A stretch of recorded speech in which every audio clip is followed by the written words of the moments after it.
D'abord que nous suivons de près la situation sur le terrain, spécifiquement dans la province du Sud Kivu, axe Kamanyola-Uvira. Vous savez qu'il y a quelques jours, l'armée a communiqué pour dire qu'il y a des bombes qui sont parties de Bugarama au Rwanda, qui sont tombées sur des cibles, notamment civiles.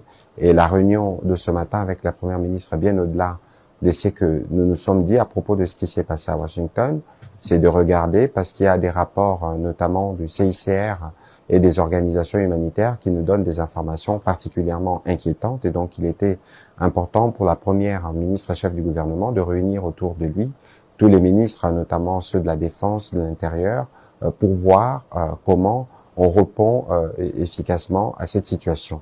Mais ici, c'est qu'il faut noter, parce que nous parlions de Washington justement, que comme le président de la République le disait hier au cours de son allocution devant la nation, le Rwanda viole impunément l'accord que nous avions convenu ou signé à Washington il y a quelques jours.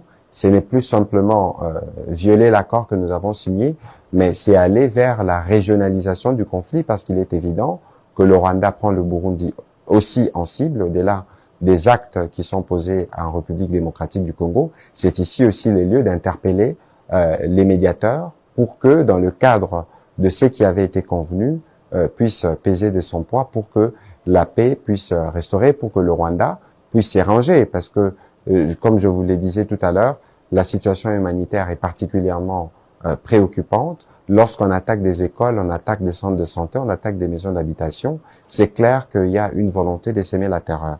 C'est ici aussi l'occasion d'interpeller très vivement tous nos compatriotes qui sont particulièrement sur les réseaux sociaux. Nous parlons souvent du poison rwandais. Il faut faire très, très attention sur tout ce qui circule.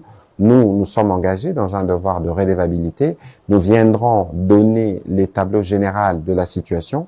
Vous savez que nos militaires sont engagés sur plusieurs fronts et que la situation sur le front peut être mouvante, et donc il ne faut pas suivre tout ce qui est donné. Vous connaissez par qui et par quel compte passent les poisons rwandais.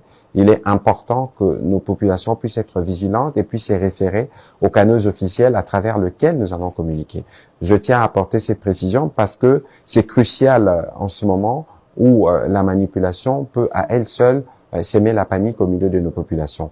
Durant la réunion que nous avons eue avec la Première ministre, nous avons eu l'occasion d'échanger notamment avec le gouverneur de province et différents services provinciaux qui sont particulièrement mobilisés pour suivre pas à pas et nous tenir au courant de la situation sur le terrain. Donc, le moment venu, nous y reviendrons.